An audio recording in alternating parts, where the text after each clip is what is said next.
Thank you, Holy Spirit. Wherever you are over the world, let's connect to our Lord Jesus Christ, the Lord God of Elijah, the God who restores, righteous Father, in the name of Jesus Christ.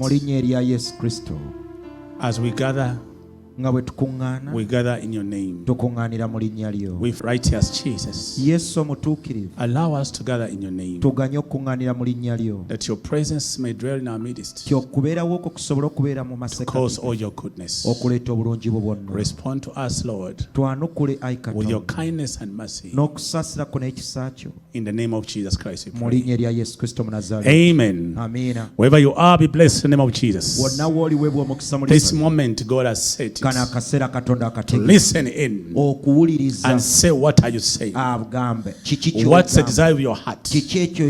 What do you want to see? But above it all, you want mankind to repent. People to repent, that he may restore his goodness. He wants people to repent, that he may restore his mercy. He wants people to repent, that he may restore his peace. So repentance brings forth everything.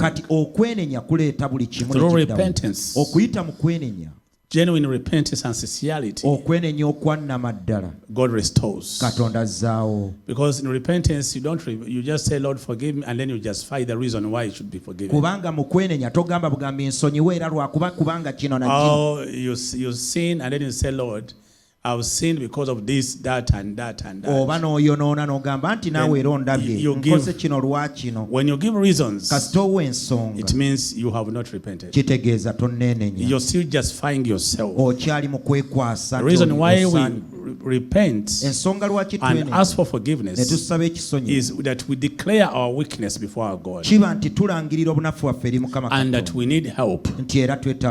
So when you declare that, that's when God restores. Only forgiveness, you can be forgiven but not restored, because in forgiveness you need to attract trust, to restore the trust that you have lost. So you may be forgiven but not regain your position, because you've broken the trust that God has had in you. So he may forgive you but not restore you. Why? Because you don't know how to ask for forgiveness. You ask for forgiveness and then justify why you did it, why it happened. So you give your good reasons, and then you say, Lord, forgive me. Say, okay, you have your own reasons. Because of mercy, I'll forgive you. But since you've justified yourself, you cannot regain what you've lost. But the important thing in repentance, what do you regain? It's called restoration.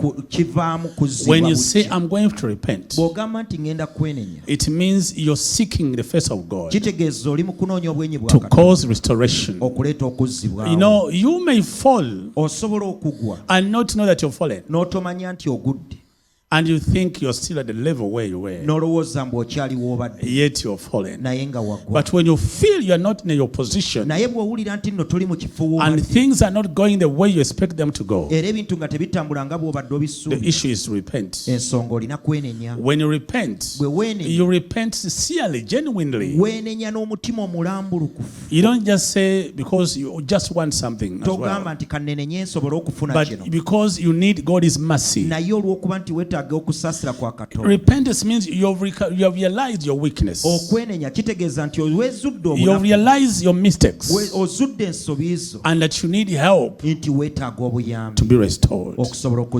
Yes, you can be forgiven, but to be restored, it will take the authority that carries the power of restoration to be restored. Yes, you can be forgiven and not see a difference And things turn to be even worse than where. And then you say, now what happens? I thought God has forgiven me. But things are turning out to be worse. Did God really hear me? How do they pray for God to really forgive you? How do you pray? People ask, how should I pray? How should I pray? Because I prayed and things are not working out. What you need is called restoration. Restoration. When you are restored, it means your life gets better than it was. The purpose of God is restored. I'm going to be teaching you about the things these days. But I want you to learn something. That when the Lord restores you, through the book of Zechariah, chapter 9, verse 12. Return to the stronghold, you prisoners of hope. Even today I declare that I will restore double to you. Return to the stronghold, you prisoners of hope. Prisoners of hope. You have no, actually, prisoners, you have no hope, I'm telling you. That you are in bondage. And you want the Lord to restore you. He says, return to the strongholds. Return to the strength. Return to the authority. You prisoners of hope. Even today I declare that I will restore double to you. It is even tomorrow or even the other day. Even today I declare that I restore double. Wow. That's what says the Lord.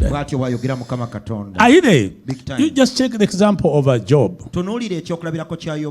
Job went through hell. Went through a lot of things. And the Lord restored him. But it's written that when Job was restored, he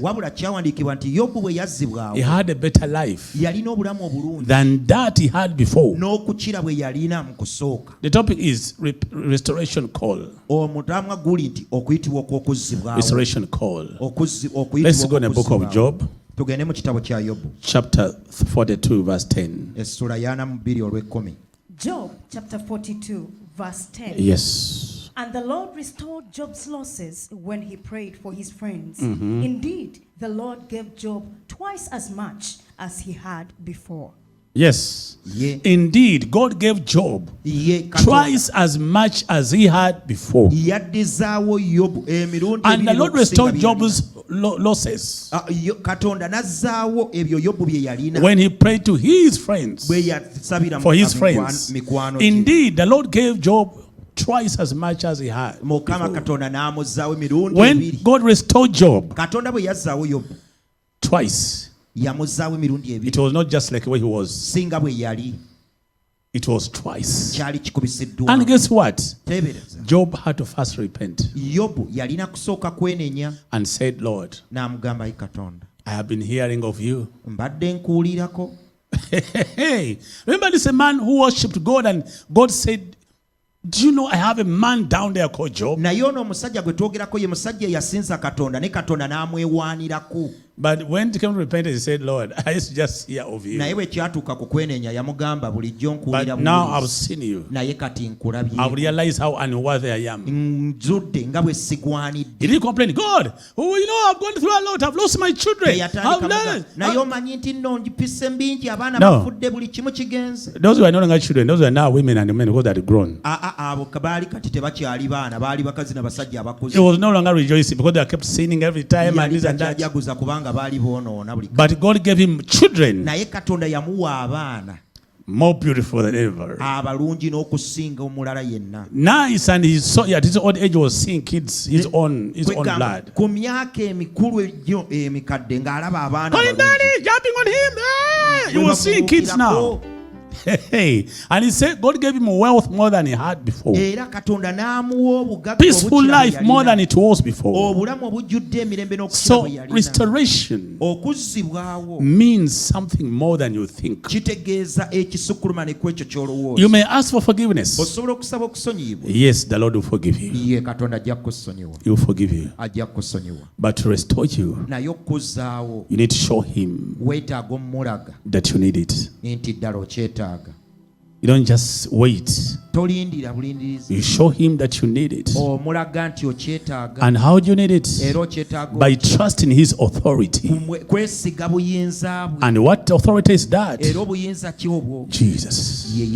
His authority he gave us. He's the one who has the power to put you back on the vine when you're fallen.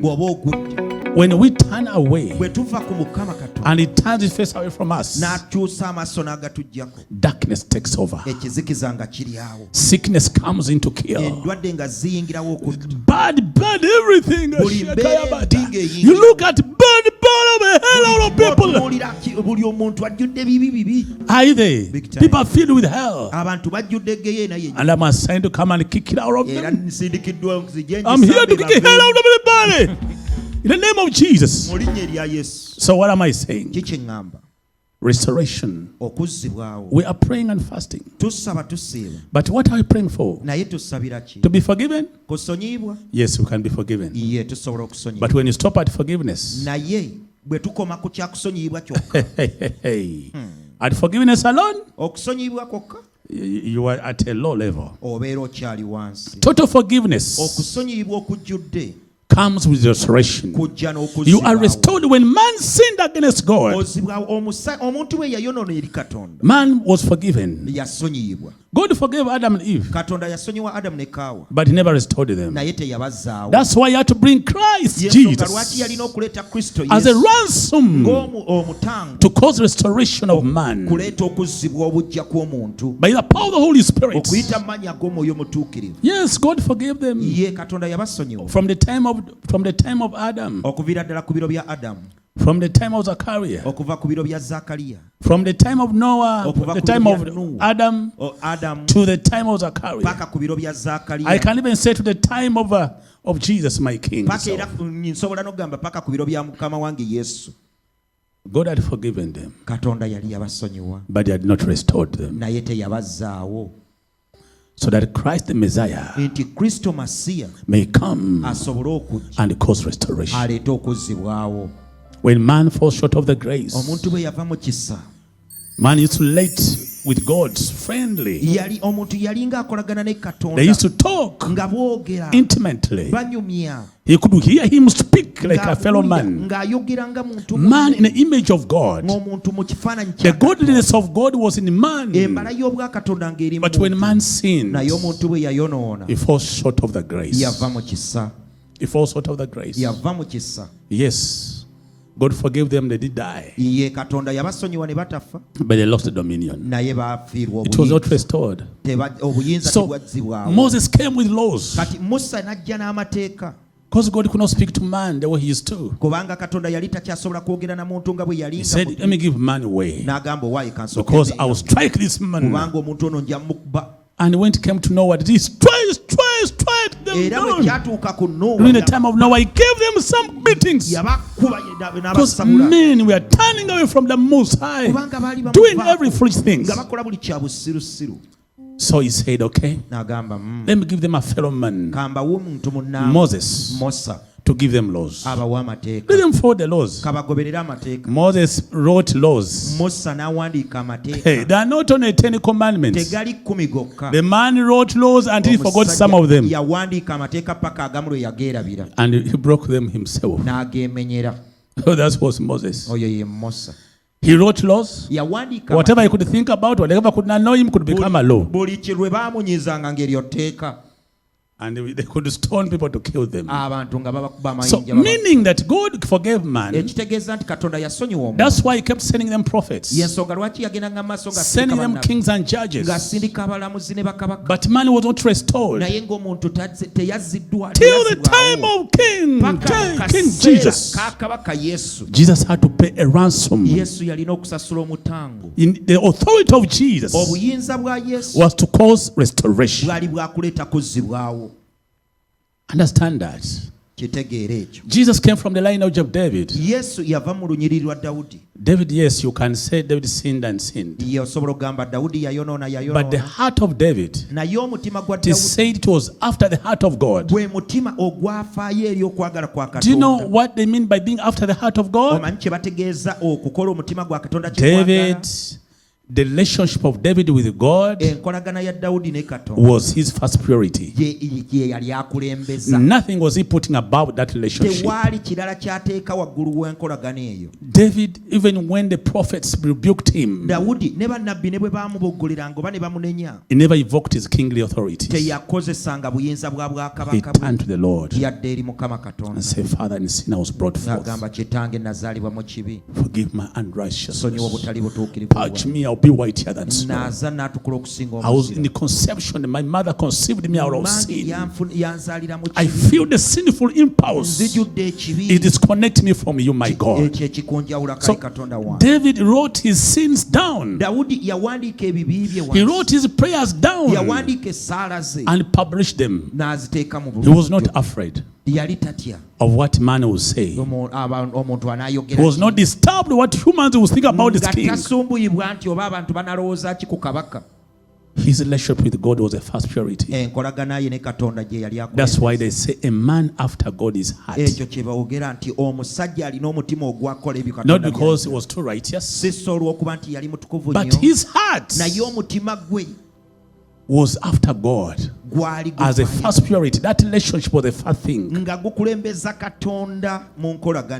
But you know, as we serve God, we get encounters of battles, but we don't have to retreat. We come forward like lions. We roar like lions. Because the relationship we have with God is the first priority. Nothing, not money. Not money. We don't come for the gospel to make money, but we come to kick a hell out of you in the name of Jesus and tell Jesus is the Lord. Are you there? Big time. Jesus, yes, the Son of the Most High God, is coming back soon. Will you receive him? He has put situations to make you know that every knee shall bow and every tongue shall confess that Jesus is Lord. He has put situations to show that every man is vulnerable. Every man is vulnerable. To show that he can still do anything in any form that those countries are hit by floods. He commands the waters to move. Tsunami, it moves and washes miles and miles of land. Yet, when you're walking on it, when you go like around the lake shores, it's shallow. You pass by, and the water seems to be in control. To be properly controlled, and it's not even, there are no waves. But he has a power to command it to sweep a nation. That's God. He can make everybody vulnerable. We are in a generation where we are overtaken by technological advancements. We are taken up by things we see, and then we despise Most High God. Yes. God can do anything. And He's coming back soon. Those who will be restored are the ones who can shake hands with Him. But those who cannot restore, the tsunami may sweep them. But we pray in the name of Jesus that whatever cloud of darkness that have been assigned against us, may God Almighty have mercy and relent to sweep it away for the sake of the elect. Every knee shall bow and every tongue shall confess that Jesus your Lord. Telling you, friend, restoration call. It means it's beyond repentance. When you ask God for forgiveness, you keep showing Him you're vulnerable, that you need His help to be restored. Restoration will not just come after just because you're forgiven. Yes, you can be forgiven, but not restored, because you ask for forgiveness with justifications. You gave reasons, and you kept yourself to do it. You have not increased in your relationship with Christ. You have not thought of that relationship. Oh Lord, forgive me. Yes, okay. I forgive, I have mercy. You forgive me. But restoration is another level, which comes after repentance. So it means we have to ask for forgiveness and still show God that we need Him and follow Him. Say, Lord, as much as you've forgiven me, I still need you, Father. I am so weak. I need your help, my King. I need your help to restore me. Restore me, oh God. Restore that love. Restore the love. When God called Peter, say, Peter, do you love me? The time was restoring him. Yes, Peter denied him. He denied him. I don't know that man. The man, I've never seen him. Peter went and hid himself. So that was enough for him to fall. Because he said, whoever denies me before man, I would deny him before the Father and before the angels of God. So that alone, that denial of the Most High God, denying Jesus in persecution time, caused the fall of Peter. You may hear people saying, Brian is a bad guy, and you also say he's a bad guy. How can a bad guy have a nasty suit like this, man? Only bad thing I do is to kick a hell out of the devil. Hell, kick a devil out of people. I burn him big time. The only bad thing I do is to kick devil out of people. Burn him. Are you there? Big time. So when Peter denied Jesus, that one caused his fall. So he needed forgiveness. So Christ forgave him. Forgave him. Said, Lord, forgive me. He said, okay, I forgive him. But he wasn't restored till the last days when Christ was living. Because after his resurrection, he stayed for 40 days. So Jesus talked to Peter.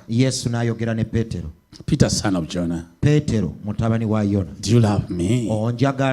Peter said, Lord, do you think I can still deny you? Let's read the book of, this is John chapter 21. Start from 15 to 18. John chapter 21 from verse 15 to 18. So when they had eaten breakfast, Jesus said to Simon Peter, that Simon, son of Jonah, do you love me more than these? He said to him, yes, Lord, you know that I love you. He said to him, feed my lambs. He said to him a second time, Simon, son of Jonah, do you love me? He said to him, yes, Lord, you know that I love you. He said to him, tend my sheep. He said to him the third time, Simon, son of Jonah, do you love me? Peter was grieved because he said to him the third time, that do you love me? And he said to him, Lord, you know all things. You know that I love you. Jesus said to him, feed my sheep. Most assuredly I say to you, when you were younger, you guarded yourself and walked where you wished. But when you are old, you will stretch out your hands, and another will guard you and carry you where you do not wish. Jesus. Yes. To restore Peter.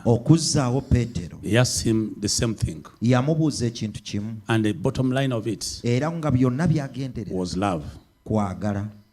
So if you love God, restoration is easy. If you love him, then he will forgive you and find a way of delivering you. In most cases, every sin we commit, it comes with a certain force. People take that as light. You know, you can steal and you think you've just stolen, but a spirit of stealing will enter you. You find that you even want to steal something that is very useless, of no value. You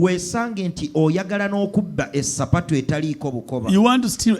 You find yourself stealing, even you can even steal from yourself. You become a thief because a certain spirit entered you. Like, you know, someone say you want to be a prostitute. To prostitute. And then you go on the streets to market yourself. Hey guys, then you go there, they will not buy you if you don't have the spirit of prostitution.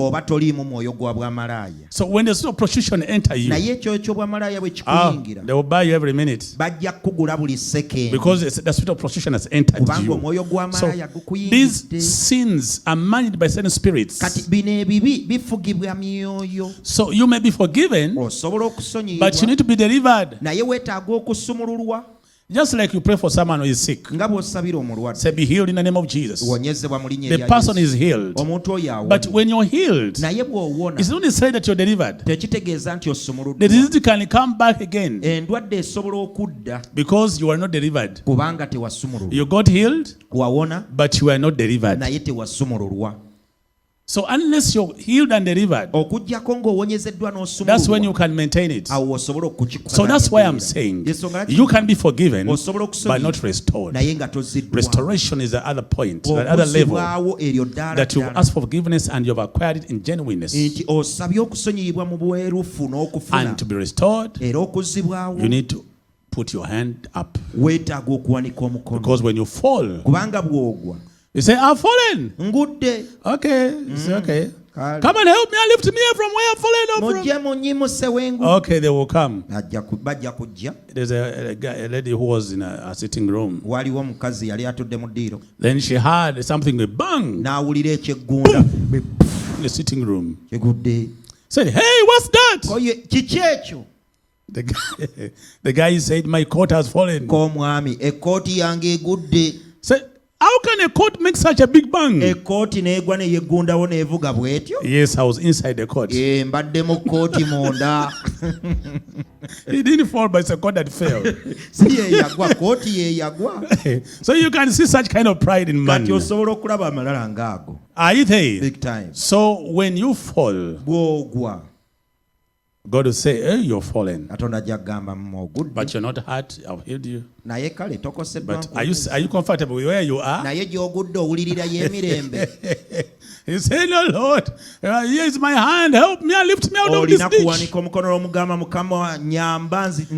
That's when he comes up again and lifts you and puts you where you are meant to be. So friends, I've spoken a lot of things. It's now restoration call. Thank you, Holy Spirit. Holy Spirit, take over our voices. Be the voice of our prayers, Holy Spirit. Take over our tongues.